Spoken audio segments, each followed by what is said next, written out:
So the next type of searching is binary search.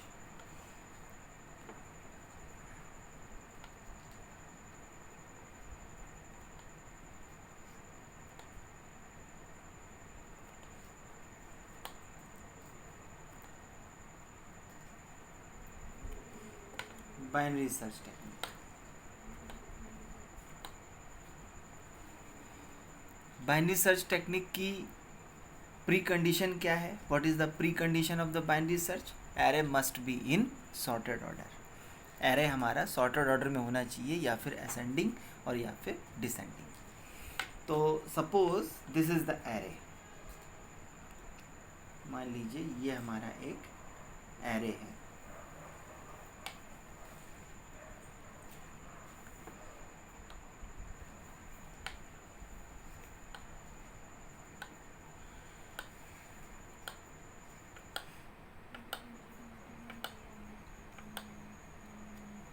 ठीक है, मान लीजिए ये एरे है, एक है, और इसके एलिमेंट्स ये this is the location of A0, A1, A2,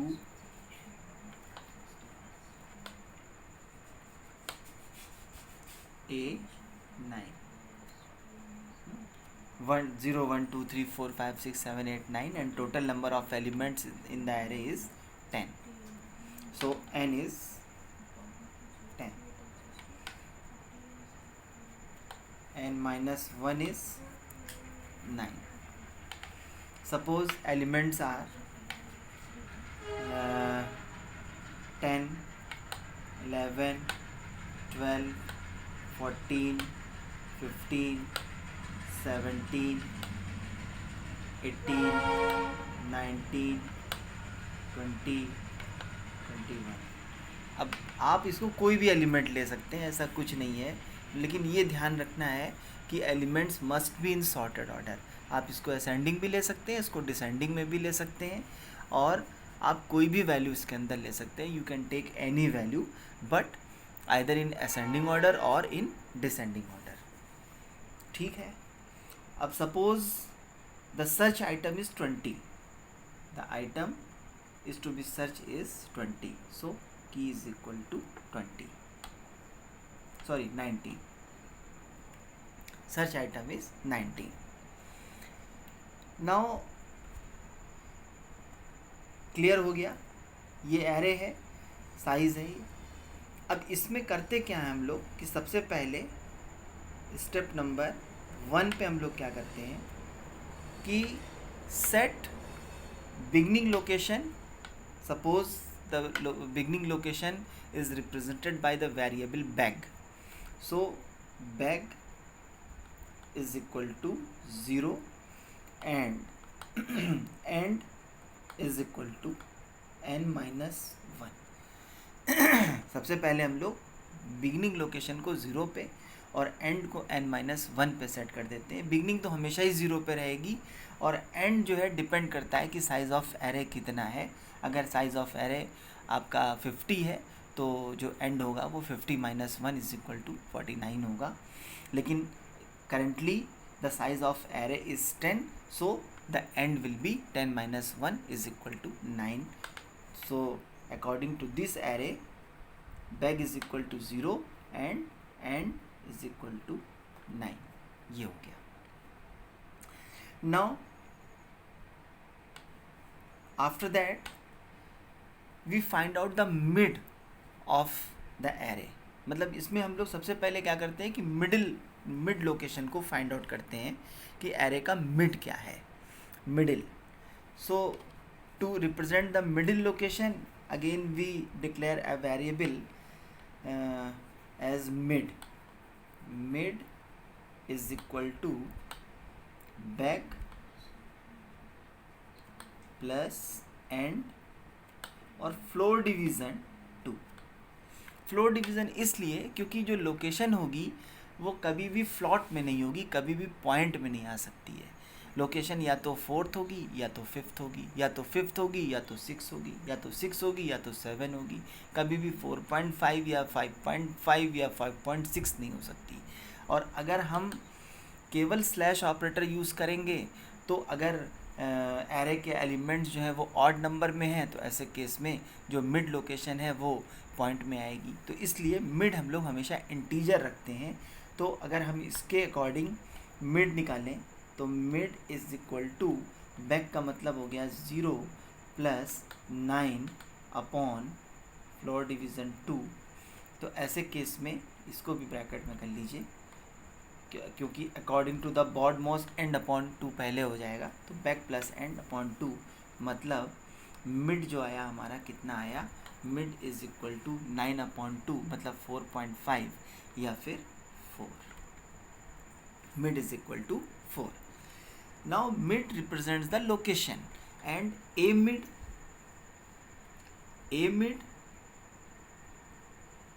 represents the element of that particular location। A mid क्या है, उस पर्टिकुलर लोकेशन के ऊपर एग्जिस्ट करने वाला एलिमेंट है। तो ए मिड की वैल्यू क्या हो जाएगी हमारी, अगर मिड 4 है तो ये 0th लोकेशन है, ये 0 है, ये 1 है, ये 2 है, ये 3 है, ये 4 है, ये 5 6 7 8 9।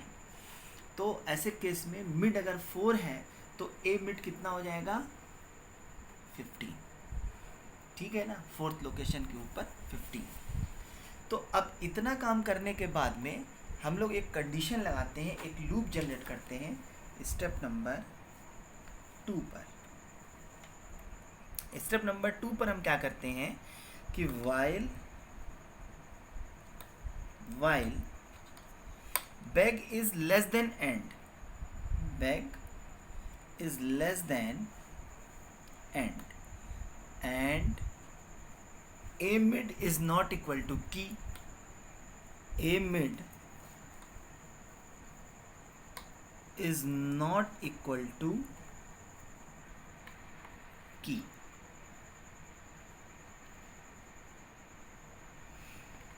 ये कंडीशन लगाते हैं कि while bag is less than end and a mid is not equal to key, मतलब बैक की वैल्यू मतलब जब तक, वाइल का मतलब जब तक, ये लूप है तो जब तक बैक की वैल्यू एंड से कम रहे और ए मिड की वैल्यू जो है वो की के बराबर ना रहे, तो ऐसे केस में हम क्या करते हैं कि फिर से एक कंडीशन चेक करते हैं, वाइल की बॉडी के अंदर एक कंडीशन चेक करते हैं कि if key is less than A mid, if key is less than A mid, क्या की वैल्यू ए मिड से कम है, ऐसे केस में हम क्या करते हैं कि end is equal to mid -1 कर देते हैं और नहीं तो beg is equal to mid +1 कर देते हैं। मतलब अगर की वैल्यू ए मिड से कम है तो ऐसे केस में end is equal to mid -1 कर देते हैं, नहीं तो beg is equal to mid +1 कर देते हैं और फिर से हम क्या करते हैं, नया मिड निकालते हैं कि mid is equal to beg plus end upon 2 से नया मिड निकालते हैं। ठीक है, ये स्टेप नंबर 2 है। अगर हम इस एरे को देखें तो ऐसे केस में मिड हमारा आया है 4, ए मिड की वैल्यू है 15, बैग की वैल्यू 0 है, beg is 0, end is equal to 9।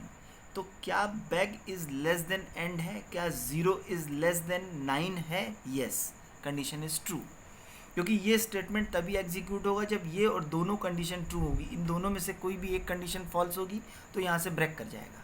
तो ऐसे केस में देखा हमने कि क्या beg is less than end है, हाँ bag is less than end है, ट्रू है। और ए मिड की वैल्यू कितनी है 15, तो क्या 15 is not equal to key है, की कितना है 19, तो क्या 15 is not equal to 19? Yes, again condition is true. So at the end both the conditions are true. Now the control will be transferred in the body of the loop. अब control क्या होगा कि loop की body के अंदर transfer हो जाएगा।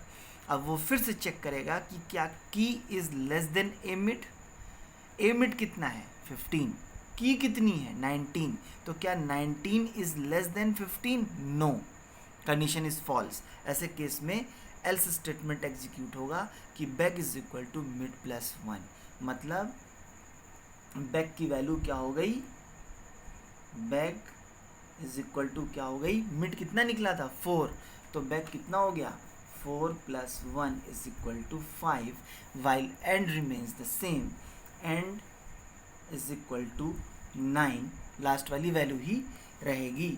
और फिर से इस स्टेटमेंट के थ्रू नया मिड निकलेगा नया मिड निकलेगा, मतलब 5 + 9 अपॉन 2 से, तो 14/2 आएगा, 9 × 5 = 14, 14/2 = 7। तो अब की बार नया मिड क्या निकला 7 निकला, और ए मिड कितना होगा, ए मिड इज इक्वल टू 19, ठीक है ना। अब फिर से ये निकाला और फिर से अब यहाँ लूप में गया, फिर से उसने चेक किया कि क्या back is less than end है, बैक की वैल्यू कितनी है 5, एंड की वैल्यू कितनी है 9, तो क्या 5 इज लेस देन 9 है, यस, एंड ये कंडीशन तो ट्रू है, लेकिन क्या A mid is not equal to key है, ए मिड की वैल्यू कितनी निकली हमारी 19, और की वैल्यू कितनी है 19, तो A mid is not equal to key, क्या 19 is not equal to 19? No, 19 is equal to 19, तो ये कंडीशन हमारी फॉल्स निकल गई। जैसे ही ये कंडीशन फॉल्स निकलेगी पूरे लूप से बाहर निकल आएगा, और स्टेप नंबर 3 पर क्या होगा कि एक और कंडीशन चेक होगी सबसे बाहर निकलने के बाद में, कि if back is greater than and, अगर बैक की वैल्यू एंड से ज़्यादा है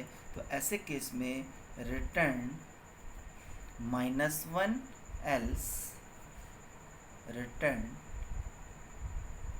मिड।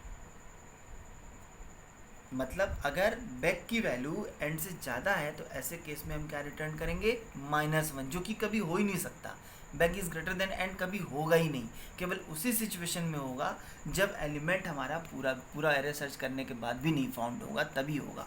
तो अगर एलिमेंट नहीं फाउंड होता है, मतलब back is greater than end है, तो ऐसे केस में -1 रिटर्न कर लेंगे, जो कि एक सेंटिनल वैल्यू है जो एरे की किसी भी इंडेक्स के साथ मैच नहीं करती है, और ऐसे केस में हम एरर मैसेज थ्रो कर देंगे कि element does not found in the array, and otherwise if condition is false, beg is not greater than end है, तो ऐसे केस में हम मिड को रिटर्न करा लेते हैं। मिड हमारा क्या है यहाँ पे 7 है, मतलब element found on location number 7। तो इस तरह से हम बाइनरी सर्च को परफॉर्म करते हैं। As far as the comparison between linear search and binary search is concerned, the algorithm of binary search is much faster than linear search. Why? Because depends on the condition. If search item exists at the beginning of the array element, at the beginning of the array location, then linear search returns the location immediately. But if the element found on the last of the array, then linear search have to search all the items one by one progressively. अगर शुरू में है तब तो तुरंत immediate result देगा, लेकिन अगर लास्ट में अगर आइटम फाउंड होता है तो ऐसे केस में प्रोग्रेसिवली 1 by 1 वो एक एलिमेंट को नेक्स्ट एलिमेंट को चेक करेगा। कहने का मतलब पूरा एरे चेक करना पड़ेगा। लेकिन जहाँ तक बाइनरी सर्च का सवाल है, तो बाइनरी सर्च टेक्निक में एरे पहले ही 2 पार्ट में डिवाइड हो जाता है। मिड अगर यहाँ से डिवाइड हुआ और उसके बाद में फिर से मिड निकला, तो यहाँ पर हम लोग मिड के साथ में चेक करते हैं। डिपेंड इस बात पे करता है कि एरे एलिमेंट्स असेंडिंग ऑर्डर में है या फिर डिसेंडिंग ऑर्डर में है। अगर असेंडिंग ऑर्डर में है तो मिड आपका लेफ्ट साइड में ट्रेवर्स करेगा। अगर असेंडिंग ऑर्डर में है तो मिड राइट साइड में ट्रेवर्स करेगा। डिसेंडिंग में है तो डिपेंड करता है कि एरे किस ऑर्डर में अरेंज किया गया है, उसी के अकॉर्डिंग मिड हमारा लेफ़्ट साइड या फिर राइट साइड में ट्रेवर्स करेगा। और केवल मिड के साथ में ही हम लोग चेक करते हैं, 1 by 1 पूरे एरे को नहीं चेक करते हैं। In conclusion, half of the array is to be checked. केवल हाफ ऑफ द एरे ही चेक किया जाता है, उसमें पूरा एरे चेक नहीं होता है। इसलिए बाइनरी सर्च का जो एल्गोरिथम है ये लीनियर सर्च के कंपैरिजन में फास्टर माना जाता है और ये ज़्यादा बेटर होता है। लेकिन इसके साथ में प्री कंडीशन जुड़ी हुई है कि एरे हमारा सॉर्टेड होना चाहिए, ठीक है ना। तो ये था overall mechanism. This was the overall mechanism of the binary search. Now in the next lecture we will discuss that how we can implement the binary search technique by using the Python language. Python language के through binary search किस तरह से apply की जाती है by using the user defined function. इसको हम लोग नेक्स्ट लेक्चर में करेंगे because video is getting so long.